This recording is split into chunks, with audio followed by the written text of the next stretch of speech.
So on this Easter morning, Christians all over the world are celebrating the resurrection of Jesus Christ from the dead. In a room like this, where Unitarian Universalists with Christian background and beliefs, Buddhist, goddess worshippers, yoga practitioners, astrologers, and astronomers all sit side by side, we celebrate the resurrection as a truth, as a metaphor, as a story.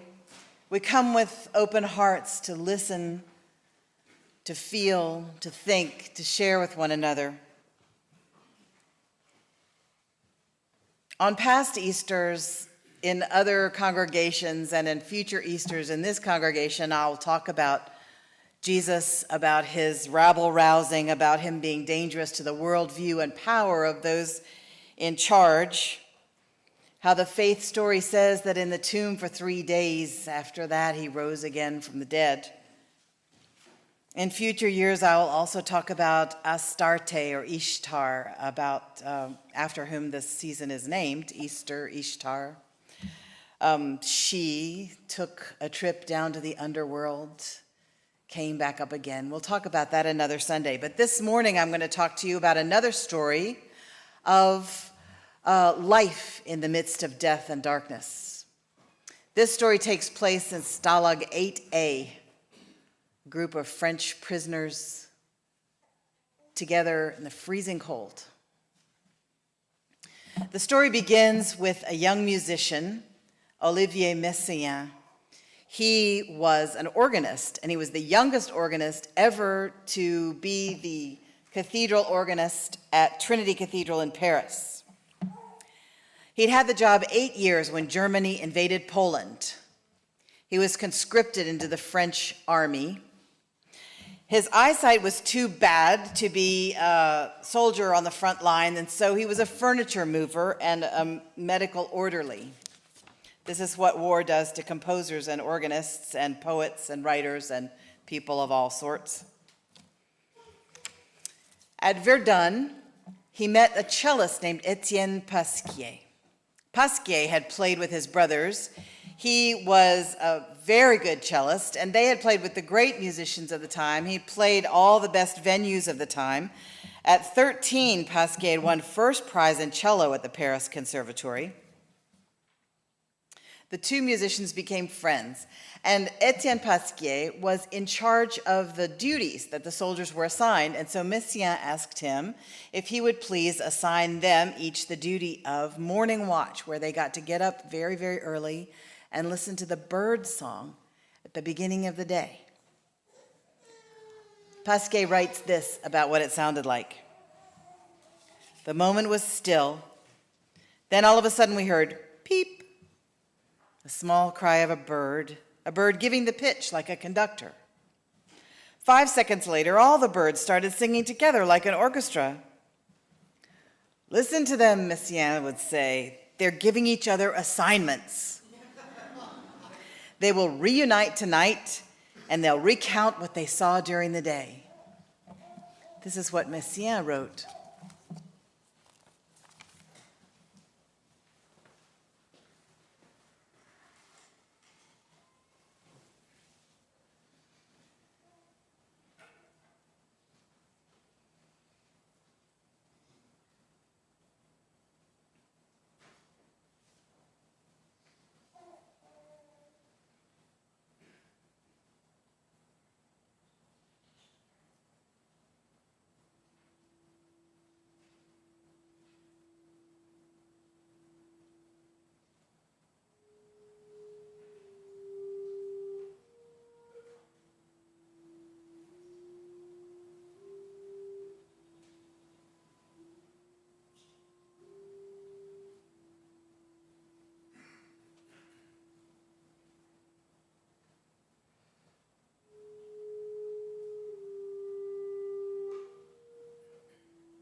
A clarinetist had come to Verdun. He was from an Algerian family. His name was Henri Akoka. His father had been a freelance trumpeter, and they had moved to France so his father could find work. Henri had studied clarinet and went to the Paris Conservatory. Like Etienne Pasquier in cello, Henri Akoka won the first prize in clarinet. So when Messiaen wrote this piece that you just heard, entitled Abyss of the Birds, it was extremely difficult to play. Improbable leaps, imitations of the birds' songs. Its rhythm leaves regular time, regular European Western musical time signatures behind. Messiaen had studied Greek meter, and he had studied the complex Indian tabla rhythms, and he used both of those in his composition. During this time, the Germans began bombarding the French troops, and they had to flee.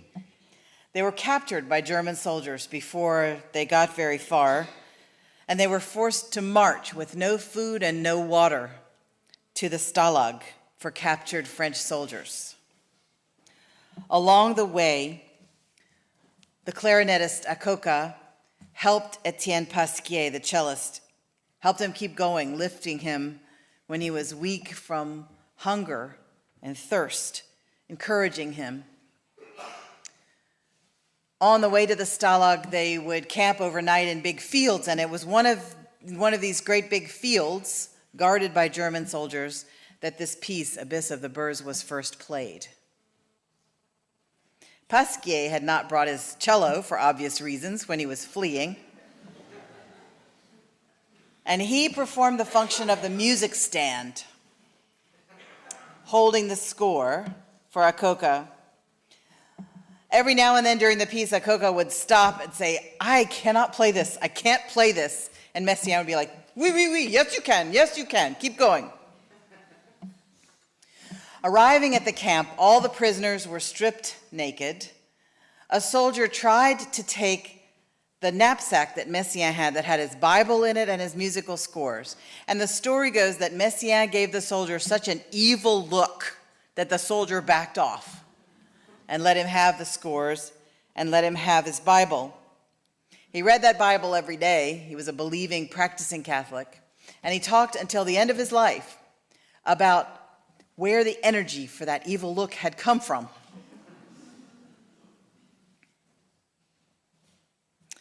The musicians were treated a little bit better than other prisoners, with more coal in the stove to keep the cold at bay, a little extra piece of bread now and then to eat. Another soldier, future French President François Mitterrand, would join them sometimes in their room. The Polish prisoners were treated very badly, and the Eastern European Jews, but the French soldiers were treated a little bit better because France was collaborating with the Nazis. Messiaen was given a room in which to compose undisturbed. Messiaen's wife later on said it was a latrine, but nevertheless, it was a place where he could be alone. At the camp, there was a jazz band. There was a monthly newsletter put out by the prisoners.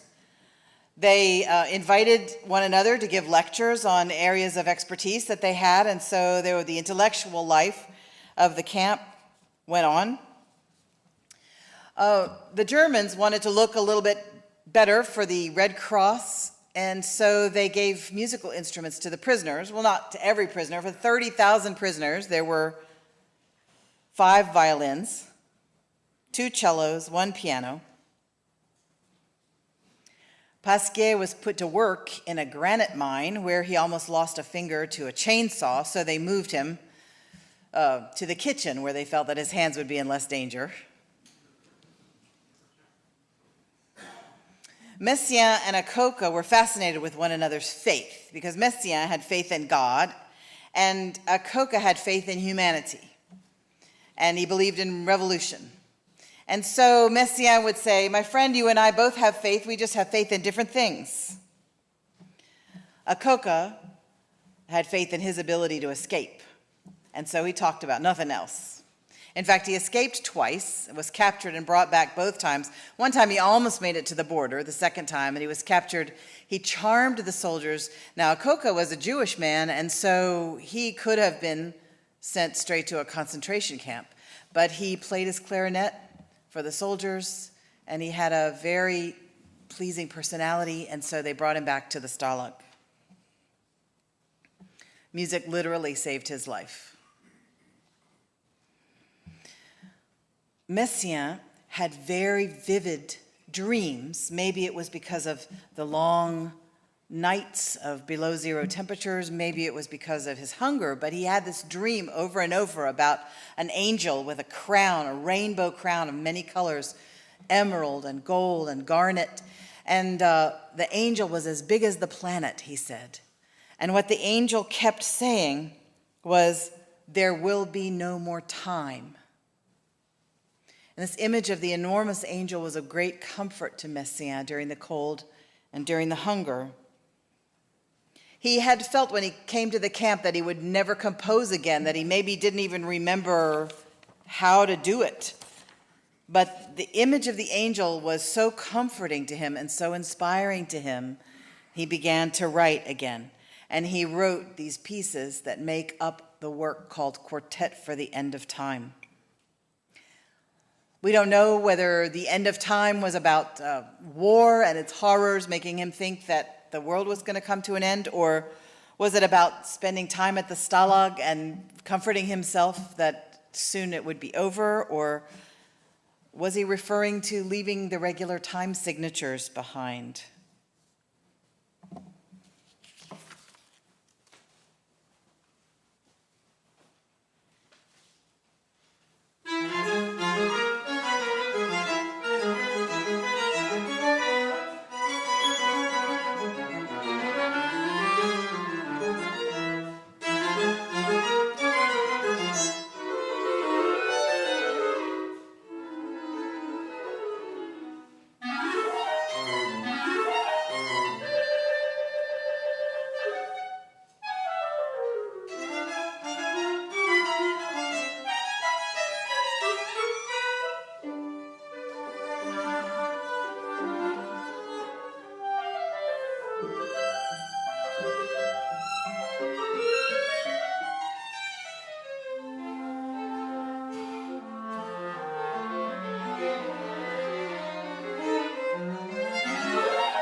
This very piece that you're listening to was finished in the winter of 1940. Messiaen had a place to practice. As I said, the musicians had a room. They had a little extra coal. They had a little extra bread.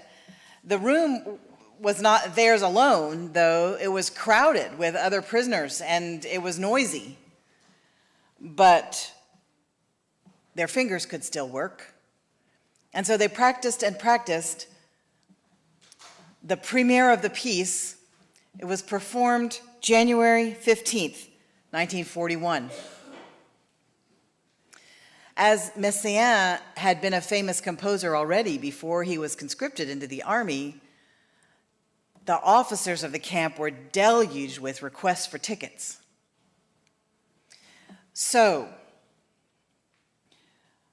The room held about 350 people.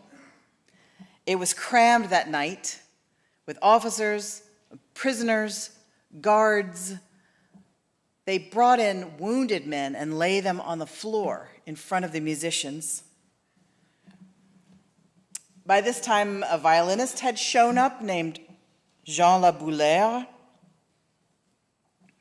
The four men borrowed suits from the other prisoners. They were patched, they were tattered.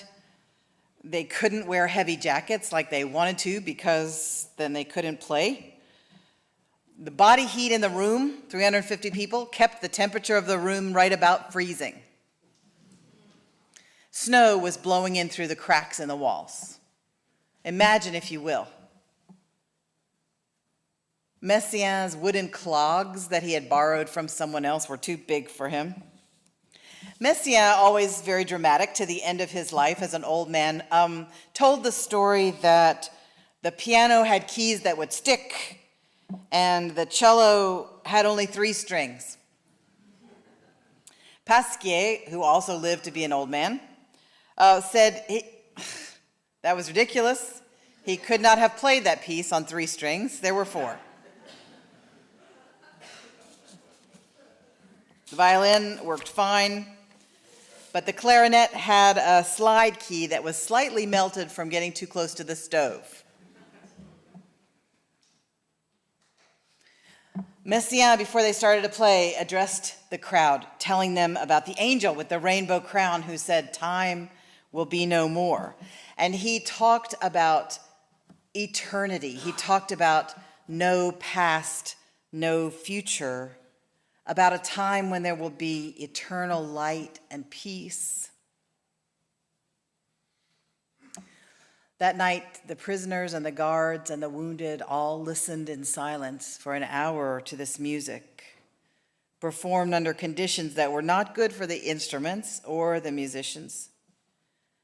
But Messiaen and his men were birds flying above the abyss, singing about light and peace in the midst of cold and darkness.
Different faiths sustain these musicians, faith in God or faith in humanity. A lot of it was faith in music, music to sustain the spirit, music to illuminate a situation, to lift a person to a place where they could see hope, where they hadn't been able to see it before. Life and death are both so powerfully present in our lives at every moment. They dance their crazy, inexplicable dance, and Easter is a time to affirm and celebrate the spirit of life which pushes through any kind of situation. Even if the whole human race were wiped out, life would still be here on the earth. Life always conquers, eventually. May we take this Easter season to celebrate the spirit of life, the green fuse, that energy that illuminates the earth, that comes through us together, that is within each of us individually. Let us celebrate it and see what happens. May we give a response of gratitude to our musicians.